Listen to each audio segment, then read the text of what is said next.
Kollywood talented director Lokesh Kanagaraj గురించి అందరికీ తెలిసిందే. 'ఖైదీ', 'విక్రమ్', 'మాస్టర్', 'లియో' లాంటి బ్లాక్ బస్టర్స్ ను అందుకున్న లోకేష్ ప్రస్తుతం సూపర్ స్టార్ రజనీకాంత్తో 'కూలీ' అనే సినిమా చేస్తున్నాడు. ప్రజెంట్ షూటింగ్ స్టేజ్లో ఉన్న ఈ సినిమాను సమ్మర్లో రిలీజ్కు ప్లాన్ చేస్తున్నారు. ఈ సినిమాలో టాలీవుడ్ కింగ్ నాగార్జున కీలక పాత్రలో నటిస్తుండగా, Bollywood mister perfectionist Aamir Khan key role play చేస్తున్నాడు. ఇక ఈ సినిమా తర్వాత 'ఖైదీ 2', 'విక్రమ్ 2' చేయటానికి ఫిక్స్ అయి ఉన్నాడు లోకేష్. ఇదిలా ఉండగానే ఇప్పుడో భారీ ప్రాజెక్ట్ సెట్ చేసుకున్నట్టుగా తెలుస్తోంది. బాలీవుడ్ బడా హీరో అమీర్ ఖాన్ తన నెక్స్ట్ ప్రాజెక్టు లోకేష్ కనకరాజ్తో చేయబోతున్నట్టు గత కొన్ని రోజులుగా వార్తలు వస్తున్న విషయం తెలిసిందే. తాజాగా ఈ ప్రాజెక్టు కన్ఫర్మ్ అయినట్టు తెలుస్తోంది.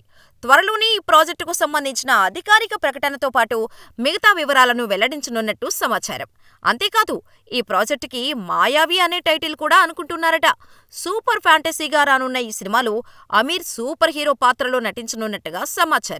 అన్నీ అనుకున్నట్టుగా జరిగితే ఈ చిత్రాన్ని 2027 క్రిస్మస్కి ప్రేక్షకుల ముందుకు తీసుకొచ్చేలా ప్లాన్ చేస్తున్నారట. ఇందులో నిజమేంతో కానీ అమీర్ ఖాన్తో లోకేష్ సినిమా మాత్రం క్రేజీగా మారింది. గత కొంతకాలంగా రేసులో వెనుకబడ్డ అమీర్ ఖాన్ ఎలాగైనా సరే నెక్స్ట్ పాన్ ఇండియా షేక్ అయ్యే ప్రాజెక్టు చేయాలని చూస్తున్నాడు. మరి లోకేష్, అమీర్ ఖాన్ ఏం చేస్తారో చూడాలి.